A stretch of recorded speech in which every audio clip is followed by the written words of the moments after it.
Hello, everybody. Welcome to the Point Forward Podcast Trade Deadline Edition. Although we're doing this dangerously close to the trade deadline, there's 24 hours, not even, as we sit here and discuss this. No, a little more than 24. So what a terrible time to do a podcast to talk about the Milwaukee Bucks, because literally everything could have changed by the time you're listening to this. But we did have a little bit of a development, courtesy of my co-host Jim Owczarski of the Milwaukee Journal Sentinel, that I wanted to discuss. I thought it was illuminating and really cool, and we're gonna chat all about it. My name is J.R. Radcliffe. The Milwaukee Bucks defeated the Chicago Bulls at Pfizer Forum on what was that, Tuesday night? Jim, I'm in the mode here where I'm just checking the draft order, and then I'll run some lottery simulations. The first one I ran had the Bucks winning the lottery. I'm like, oh no, I want them to do not quite that well because they lose that pick then. But the thing, obviously, that I think most people latched onto was your interview, your one-on-one with Giannis Antetokounmpo, where he kind of just laid it all out there, what he's thinking as the trade deadline approaches. What does he want is kind of the central question. I thought you answered it very well. I thought he answered it very well, laid out some things that I think tracks with kind of everything we know about the situation and know about Giannis and the duality of being in a place that you've called home your whole career, that you love, that you are still interested in competing with if there's a, championship opportunity in the near future, versus crossing into your 30s and wanting to, maximize things while you're still healthy enough to do it, and possibly explore what that would look like leaving Milwaukee. So I think, just to start with, certainly read that at jsonline.com if you have not. What are your takeaways? As you had this conversation, you were there with him. What really stuck out to you, Jim Owczarski, as he was kind of laying all this out? Yeah, I think what stood out was, he articulated, I guess he can't say it any more plainly, because of my first, Giannis, what do you want, right? Because things have been inferred, assumed, implied. He understands that in a lot of other settings, he has done the 1 foot in, 1 foot out sort of thing. And so just unequivocally twice, what I really truly want is to retire Milwaukee Buck and win another championship. Now, obviously, winning another championship is obviously control, which now leads us into this broader conversation. Look, he knows a championship isn't guaranteed. What he means, JR and listeners, is a real good chance at winning one. He understands he has been hurt. Dame had been hurt. Chris Middleton had been hurt, and that has undercut their chances the last 3-4 years. But he also knew they had a real chance heading into the playoffs, except when he, maybe couldn't play a couple years ago in Indiana. So that's the crux of it. It's always been the crux of it, though, JR. Let's go back to the Malcolm Brogdon sign and trade conversation. Will the Bucks go into the tax? Will they do whatever's necessary, right? That's the heart of this. And he left it as, I know my goal. I've talked to ownership. It's not fair for me to say what they want. But then yet he says, I don't know if our goals match up, right? So whatever he has heard is either a hypothetical, something he doesn't believe, or maybe the team just isn't ready at this juncture in February of 26 to say they're willing to do XYZ, ABC, whatever, right? And so I didn't view it as a 1 foot in, 1 foot out. I think he did place it squarely on the team, hey, are we still in this together for the next 5 years? And as of that conversation, he wasn't entirely sure. And I think that's why we get a lot of the will they, won't they, will he, won't he, all that stuff, because as of now, he's not sure about it. And I think in reality, JR, the deadline is, look, it's a deadline. It's content, it's programming for a lot of people, including us. It just makes sense that the summertime is the best time to revisit this for all parties, to see who really wants what and how far you're willing to go, right? But yeah, as of now, that was my biggest takeaway, is he doesn't want to be anywhere else. He doesn't want to win anywhere else. But he does want to win, or try to win. And so he doesn't want his what he called the last 5 years of his prime years to be sort of wandering, the cold in Milwaukee with not a real chance. He just wants a real chance. And I think that's what he has always said. To date, that is what the Bucks have always done. Mm-hmm. And we're just now hitting a new inflection point. Will they do it again? And he doesn't know. And frankly, we don't know. At least we can't know in the deadline, JR. We'll know more in the summer, because as of last summer, they waived and stretched Damian Lillard to sign Miles Turner. And guess what? Giannis was back in training camp, right? Ready to do the thing. So,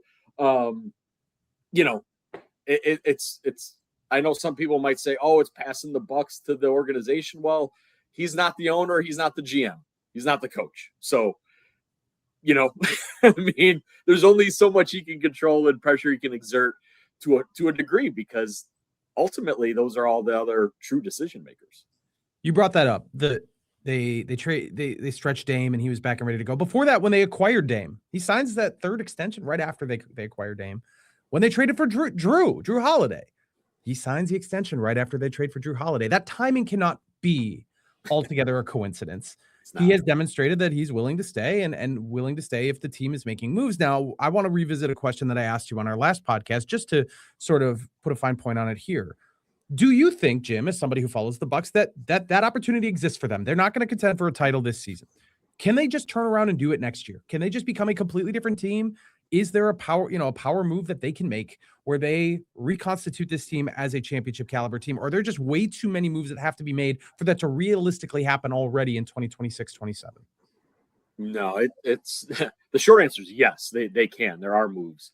And actually, I think that's why there's sort of this feeling of desperation around the national reporting about certain teams, right? Because again, the Bucks have shown that as long as he's in, they're in, or they're in, he's in. And when they're in together, like, they're really good. Again, most wins in the NBA from 18 to 25, one of only 7 teams to win a championship. Like, if you give John Horst multiple draft picks, money, which he hasn't had in the past, odds are he's going to do something that's going to make Giannis sign that 4th extension in October, and the Bucks are going to be really good again. And yeah, they do have options available. Once you get to the summer, he has up to 3 first-round draft picks if they want to trade them. Which, honestly, JR, the way the market's going, he's not going to have to trade 3. The stars are moving for nothing at this point. I think Luka Doncic and Trae Young combined have gone for 1 draft pick. Role players, though, another story, but they're going to have, without boring fans, they're going to have a $15 million, non-tax exemption, which they can spend on 1 player or can divide into several players, which, again, the way the market's going, while the free agent class isn't amazing, you can get really good players, or the best players available, or you can trade in and accept more money. Kyle Kuzma is on an expiring contract at $22 million. Look, Kyle may not have his suitors now, but teams do like having expiring contracts still, right? So, JR. And then, look, we're not even talking about the 26th draft pick, which currently right now, as you said, you ran lottery odds. The Bucks have like a 23% chance to win a top 4 pick. Look at Philadelphia. VJ Edgecombe was picked number 3 overall, and he is contributing to a current playoff team as a rookie. Con Knippel,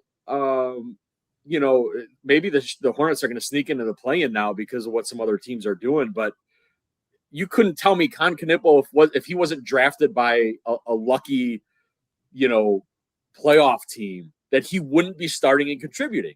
So even though the Bucks may have a high lottery pick, that also doesn't signify a rebuild or a reboot without Giannis. If the top of this draft is as good as they say, I would argue, JR, it's cost-controlled, high-end talent the Bucks can't otherwise get. honestly will be appealing to Giannis because that's all he wants is more high-end talent.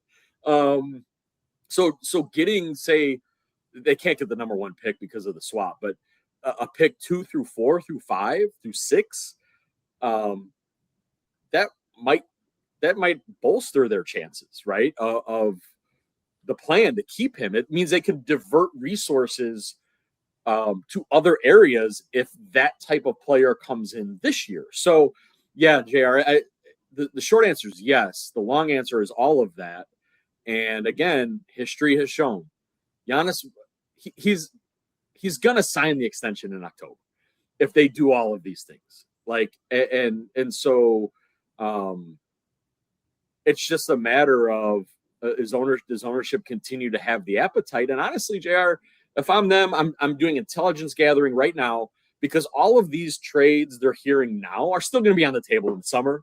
Mm-hmm. Not only that, there's going to be more options on the summer because if other teams flame out, they're going to reevaluate their stuff. We're not even talking about Oklahoma City, which has like all the draft picks that they cannot pay and they cannot roster. So how would you not want to loop them in and do anything? You know what I mean? So ownership may get to that lottery point and say, wow, like, yeah, we have our new centerpiece who's going to outlast Giannis, you know, or be the man when Giannis is 35. We can trade the 31 pick because look, we got this dude.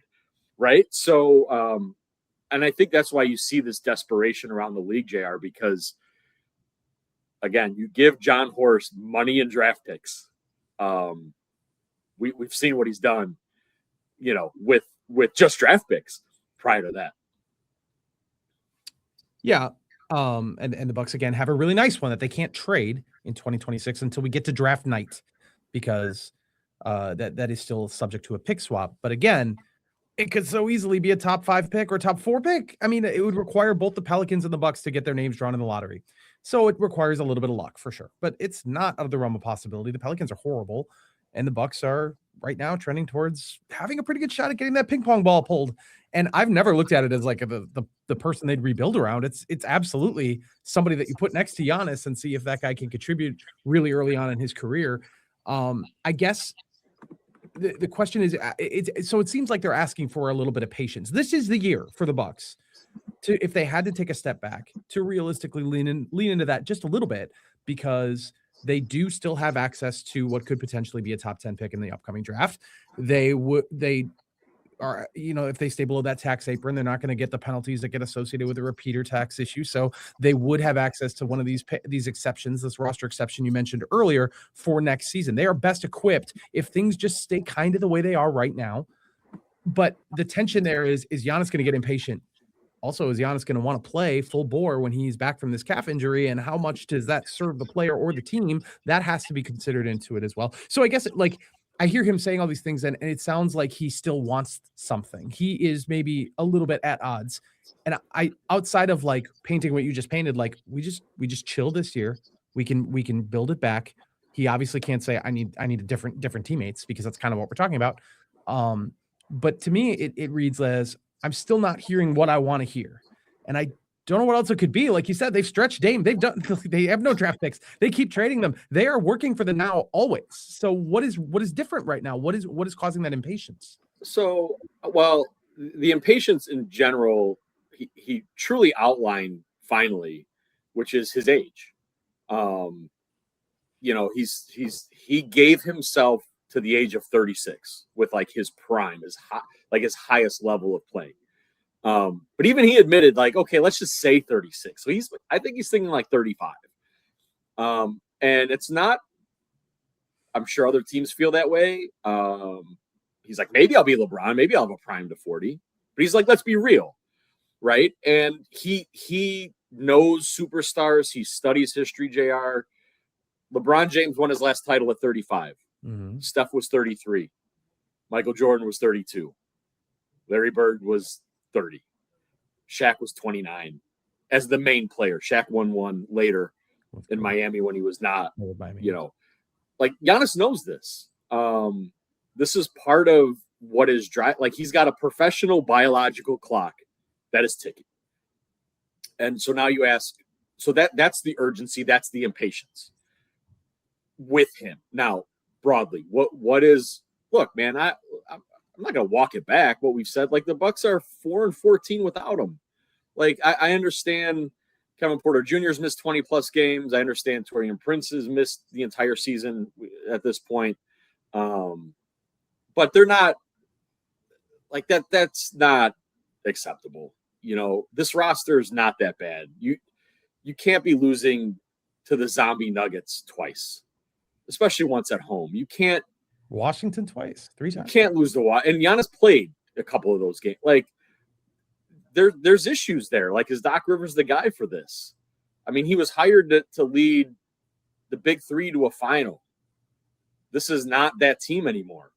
It won't be that team going forward. Even if what I just said, I mean, as we record this, I don't know what, and you're listening, I don't know what moves are going to be made, but they are interested in a John Morant type. They had been interested in Zach LaVine, which Zach's going to pick up his 48 million. I mean, we're talking big time money here. But like, that didn't work under Doc the first time. This isn't working. So is he the guy? I don't know. That has to be evaluated. He's got 1 year left on his deal. That's typically when decisions are made on coaches. Usually coaches don't like coaching as a lame duck, right? I don't think the Bucks have ever done that, to be honest. Although we have seen that in some football settings, you know, and again, you know, the Bucks are staying out of the tax. It's a strategic decision this year. It makes all the sense. Does it make sense to a player who wants to win? Does it make sense that Zach LaVine isn't being traded for like right now, and they're going to go into the tax, and then they lose those options in the summer? I don't know. Like, right? They should not do that. But if you're Giannis, you're like, wait a minute, we should do that because, like, look, the East is crap, and we're 3 games out of the play-in, and we're that's irrational. And you give me a healthy me and Zach LaVine. You're telling me we can't beat the Magic and the Heat, and let's go do this thing, right? So I don't know, right? Now I will say this: the final part of that, JR, was will Giannis play? Of course he's going to play. I think they are all going to be very careful with the second calf strain. He acknowledged he had come back too soon from the adductor. He acknowledged he came back too soon from the first calf, and here we are. So I think he's out until March, and that is what it is. But once he's back, he's going to play. And let's not forget, Alex Antetokounmpo is with the Wisconsin Herd. They really do want to make history as the 3 brothers to play on the same team. And they're coaching the Celebrity All-Star game together. Does that not count? No, that does not count. They've done that already. I know that's true. And look, like that type of thing, JR, might draw the ire, might draw criticism or jokes nationally. Actually, in fact, I've already read some stories nationally on how Alex is signing as a 2-way, somehow like torpedoed this season, which is a real stretch. But considering like what Giannis said in that story of like this, he has spent more time in Milwaukee and more memories than in Greece. And part of that, Alex and Kostas went to high school here. They're Dominican high school alums, man. Like they're Wisconsin. You know what I mean? Like there is Wisconsin and like as most, right? And they grew up here. And so that's a big deal for the Antetokounmpos to be able to do that this season. And if he comes back in early March, mid-March, and the Bucks are just done and gone, he's going to want to play hard. He's going to want to play with his brothers. And you can't tell me that's not a feel-good story that's going to make him feel some kind of way about the way he's been treated, his family's been treated. And yeah, there's history there. We can easily say, man, they've been doing all this for you for 10 years. And that's true. But guess what? In pro sports and in business, it's what have you done for me lately? Oh man, that love was great. But you still love me now. You're gonna love me next. So that's all part of it. That's all part of it. And is something to look forward to if you're Giannis. you know, if you're here past Thursday at 2 p.m., which I find it really hard to believe that there's going to be something on the table that makes the Bucks really want to do this, when in the summer there's just so many more options if they decide, you know, moving on or changing directions the way they want to go. I want to put a pin in that, but I something you're just talking about here. By the way, shouts to Whitefish Bay Dominican in the shadow of Bayshore Mall, the Knights championship caliber program. Him talking about Milwaukee, I found very interesting. This was a major takeaway I had from your conversation with him. He was talking about some of the things that he's hearing, and he spoke very eloquently and I think very beautifully and emotionally about the city of Milwaukee and how his father's buried here. What a note for him to bring that up. And this is where his family came, as you mentioned. That he seems to be, it seems like he's feeling that he's seen things indicating people don't think he loves it in Milwaukee anymore, that he doesn't love the city of Milwaukee, wants out, so to speak. And it's different. I think it's a different question is, does Giannis want to be here versus does Giannis love the city of Milwaukee? I haven't personally, anecdotally, I haven't seen anybody suggest otherwise. Like I haven't seen anybody suggest that Giannis is sick of Milwaukee or doesn't want to be in this town, or that it hasn't been, like that the relationship is soured. I haven't seen that. I can't speak to what's out there on Instagram and everything else, and maybe they have seen something like that. But that is an interesting starting point. If he's coming from the perspective of he's pushing back against the idea that people are saying he doesn't love Milwaukee, which is separate from what I've seen, which is the question is, does he actually just want to keep going with the Milwaukee Bucks because he wants to win a championship? Again, a duality that I feel like most people can understand. So it's just, I just wonder if he's seeing some of this pushback that is not a large chorus, like does he feel like he's being attacked here? And does that play into kind of how he plays out this decision where he doesn't really want to ask for a trade? He doesn't really want to say those words, I demand a trade, or I would like a trade. He doesn't want to be the bad guy in any way, shape, or form. I just hope he knows that, like, at least from, again, anecdotally, like no one is saying that his relationship to Milwaukee is souring or not. I don't know. I don't know how you feel about any of this.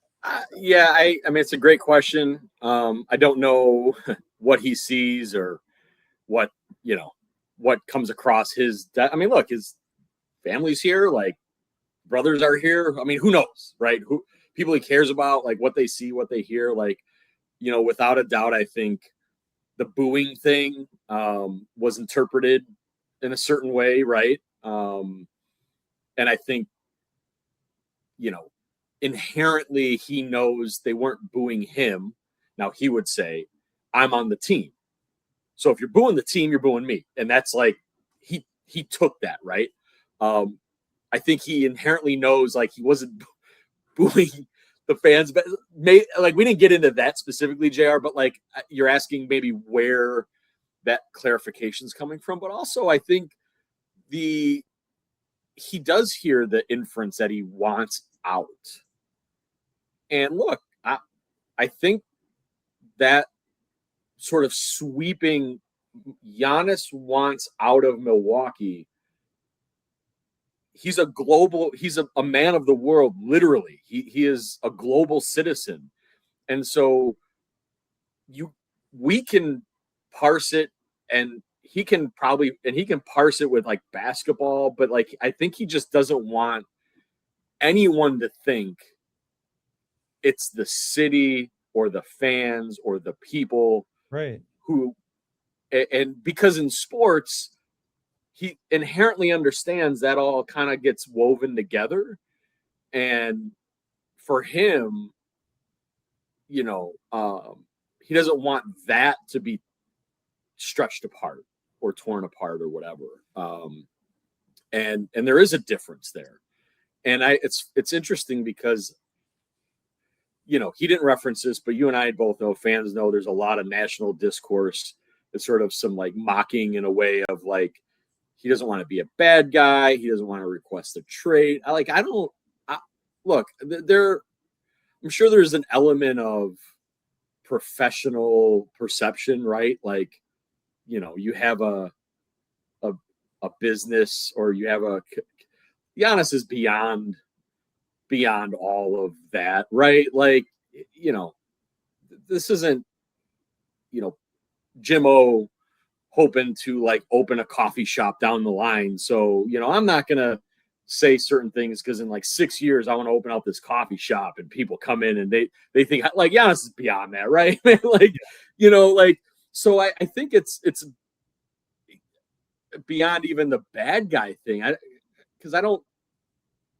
just think he wants just people to know that it's not like leaving the city and these people. Like you mentioned his father, and we talked about like the fact that I can be myself. I can be a dad in the city. Like that was an emotional moment to watch him go through that, and it's just it was kind of like I think that's so however he's been receiving all of this, like clearly he felt the need to really, really, really communicate and be clear like what this is. Like it is like purely business on a certain level if he's traded or not, or if he's traded, because again, he's not going to leave via unrestricted free agency. So I think he just wanted to make that really, really abundantly clear if it wasn't already. Yeah. In the event that there is a trade here before the deadline, one thing we often ignore is are there suitors that can make that happen? Minnesota made some moves. It has not been an inactive trade deadline to this point. James Harden is now a Cleveland Cavalier. Teams have been making moves, and already every time a team makes a move, you've got, oh, look at, they're clearing some cap space because they want to open up some space for Giannis Antetokounmpo. This has been the case with Minnesota. You've heard Miami connected. You've heard Golden State. You've heard New York. Do any of those make sense? Is there a deal out there that you can see right now, again, at the deadline, we're not talking about the summer, where it actually does kind of like, okay, you could see the pathway, if nothing else? I mean, I see a pathway for most teams that would want him, just not right now. For the Bucks, like, yeah, you want to send me Jaime Jaquez and Nikola Jovic and some picks for Terry Rozier's, expiring contract because he'll never play again. Like, sure, that makes sense for Miami. You know what I mean? Like, I don't see one. I legitimately don't see a current one that would fulfill the Bucks' wishes. Look, all I can go by is what's said and what's done. And Wes Edens, it's a couple years ago now, but Wes Edens said, he called contending and rebooting your franchise without the dumpster fire of a rebuild. Now, granted, the Bucks after this year, JR, don't have a pick in 27. Like, they can't tank all the time because they just don't have the picks for that. So that's why this is the good year to gap year. Yeah, and it just worked out that way. Like, clearly, the Bucks did not intend to be in this position currently. But yeah, I can see something because just for the math of the money, you're going to get some players who can play, right? You're talking about, guys making 15 to 20 something $1 million. Those are going to be your Bobby Portis's, your Miles Turners at the high end, your Mikal Bridges and OG Anunoby. Like, those are Naz Reeds. Like, those are good players. They're not stars. They're not going to help you win 60 games by themselves, but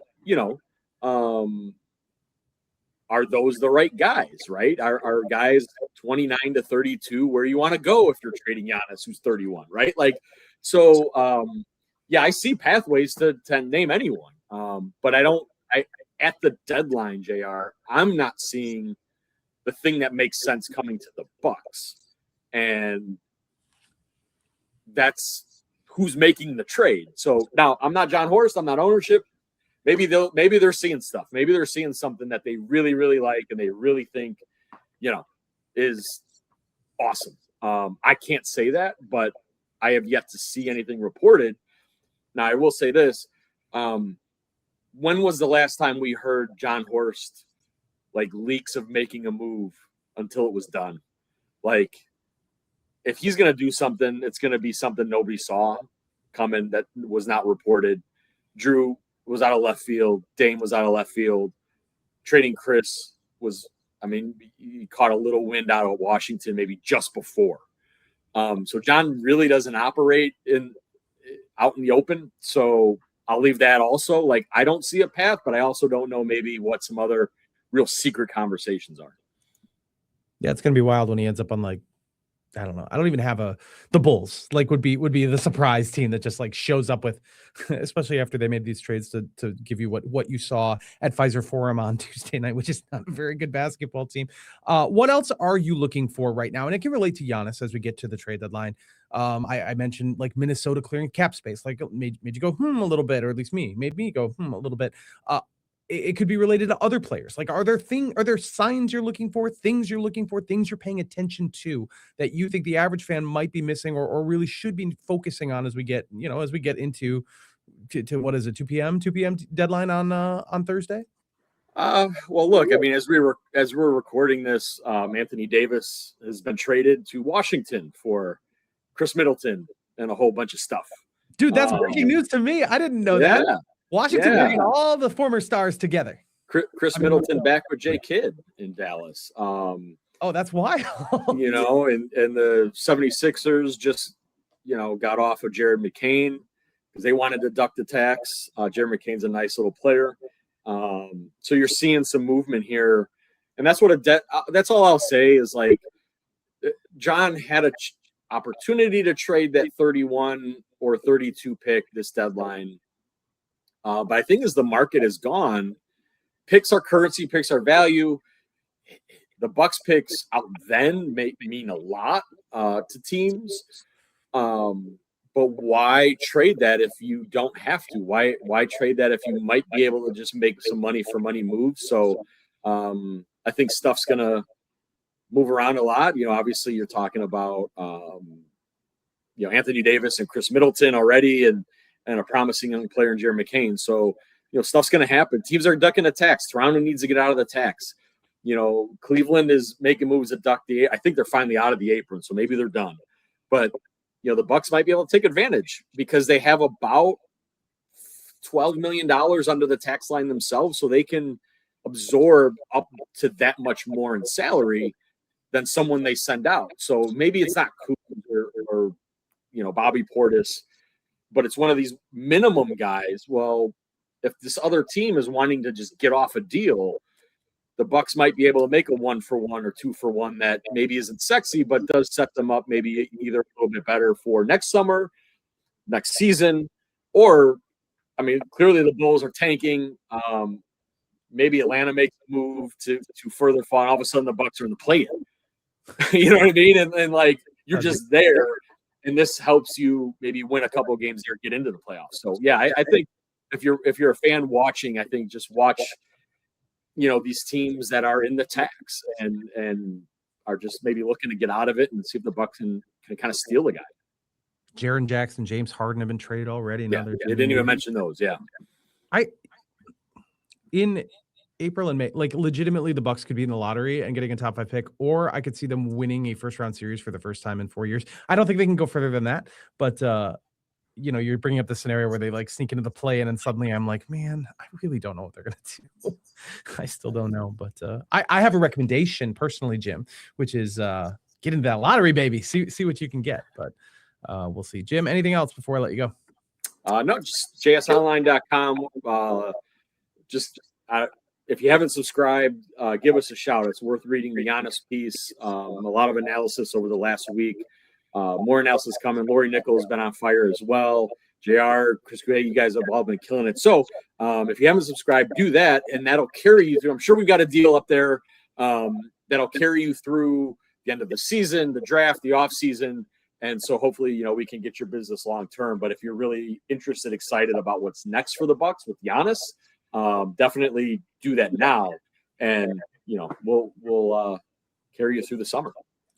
Our colleague Lori Nickel headed off to Italy at some point here. She'll be covering Jordan Stolz in the Winter Olympics, the Kewaskum speed skater. So you have that coverage to look forward to as well if you are interested in more than just the Bucks.